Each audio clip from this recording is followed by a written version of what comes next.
When it comes to captivating characters in modern wrestling history, few names stand taller than Bray Wyatt. His eerie charisma, poetic promos, and psychological storytelling made him one of WWE's most unique superstars of the past decade. But despite his genius and fan admiration, Wyatt's creative decisions often left fans frustrated, and the company's biggest mistake with Bray Wyatt has now become painfully clear. New Moon: The Rise of the Eater of Worlds. Bray Wyatt first arrived on the WWE main roster in 2013 as the leader of the Wyatt Family, a backwoods cult led by a man who spoke like a prophet of chaos. With Luke Harper and Eric Rowan by his side, Wyatt's presence felt different from anything WWE had done in years. His cryptic promos, dim lantern light, and haunting entrance theme instantly captivated audiences. Fans compared him to The Undertaker for his mystique and aura, and for a moment, it seemed WWE had found the perfect modern-day dark character. He was poetic, unpredictable, and could make even the simplest lines sound like biblical warnings. But then, WWE did what WWE often does: they failed to capitalize on his momentum. Crossed swords: the booking that broke the magic. Bray Wyatt's early years were filled with promise and missed opportunities.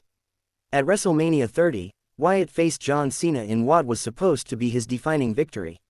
Cena himself was nearing the end of his dominant babyface era, and fans believed Bray would be the one to usher in a darker, more psychological generation of WWE storytelling. Instead, Cena won, clean. That single loss shattered Wyatt's credibility right when his character needed validation.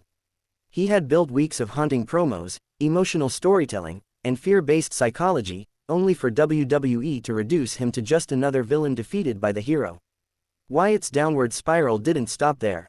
Despite memorable rivalries with The Shield, The Undertaker, and Randy Orton, his storylines were often inconsistent, confusing, or abruptly dropped. The character that once represented creative brilliance became a victim of creative chaos. Fire the Fiend. A second chance, wasted again. When Bray Wyatt reinvented himself as The Fiend in 2019, fans were stunned. It was one of the most innovative gimmicks wrestling had seen in decades, a split personality between a cheerful children's TV host, Firefly Funhouse, Bray, and a monstrous alter ego, The Fiend. The Fiend felt like a mix of horror, psychology, and art, something that pushed the limits of what wrestling could be. The mask, the lighting, the entrance, it was cinema. The early matches were magical. The Fiend demolished Finn Balor, terrified Seth Rollins, and had the WWE universe buzzing. Merchandise sales exploded. People finally believed WWE had learned from their past mistakes. But then, once again, the creative team sabotaged the story. At Hell in a Cell 2019, WWE booked The Fiend vs. Seth Rollins in a match that ended in disqualification, inside a match that literally has no disqualification in its rules. Fans in the arena booed. The internet erupted. WWE had turned one of their most creative reinventions into a laughingstock overnight. The Fiend should have been unstoppable, but instead, Wyatt's overexposure and confusing booking made him ordinary. Even when he finally won the Universal Championship, it didn't last. Goldberg, at 53 years old, beat The Fiend in mere minutes at Super Showdown 2020. That moment symbolized WWE's complete misunderstanding of its own creation. Heartbreak: creativity without direction. Bray Wyatt wasn't just a wrestler, he was a storyteller. His promos were full of hidden meanings, symbols, and layered references. He created a world that blurred the lines between fantasy and reality, life and death, hero and villain. But WWE's structure never allowed that kind of storytelling to thrive.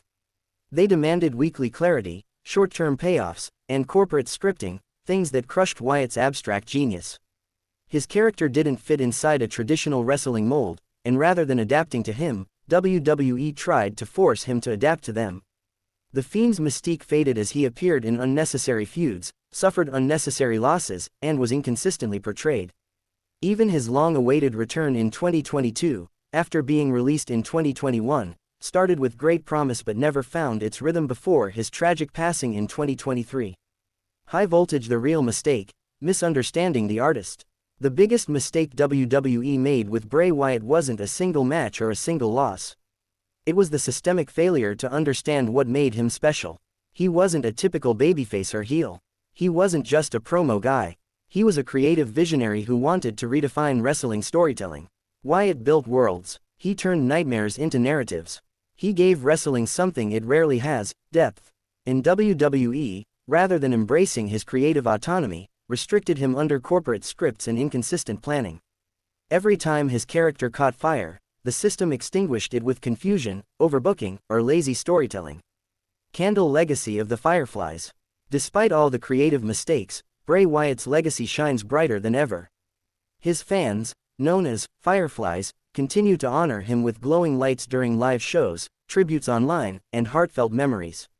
Every fan remembers the chill of his entrance theme echoing, "We're here." They remember the eerie children's laughter from the Firefly Fun House, the haunting stare behind the Fiend's mask, and the brilliant mind that made wrestling feel like art again. In the end, Bray Wyatt's story in WWE is one of brilliance restricted by bureaucracy, imagination crushed by indecision, and a legend who never got the canvas he truly deserved. Glowing star, the lesson WWE must learn. If there's one lesson WWE must take from Bray Wyatt's journey, it's this: let creative talent create. Not every superstar fits into a cookie-cutter mold. Some, like Wyatt, are visionaries who need space, trust, and consistency. When WWE allows wrestlers to bring their full creative selves to the ring, they produce magic. When they over-control them, they produce mediocrity. Bray Wyatt should have been the modern-day Undertaker, the master of fear and psychology for a new generation. Instead, he became an example of what happens when a company doesn't understand its own genius. Still, even in tragedy, his art lives on. His ideas, his visuals, and his unforgettable words continue to inspire future generations of wrestlers and fans alike. Greater than, you can't kill it, the spirit lives forever. Bray Wyatt, Speech balloon. Final thoughts. Bray Wyatt wasn't just another WWE superstar, he was a phenomenon. His legacy will forever remind fans that wrestling is not just about wins and losses, but about emotion, creativity, and storytelling. WWE's biggest mistake was never giving Bray Wyatt the freedom his mind deserved. And that, more than anything, is obvious.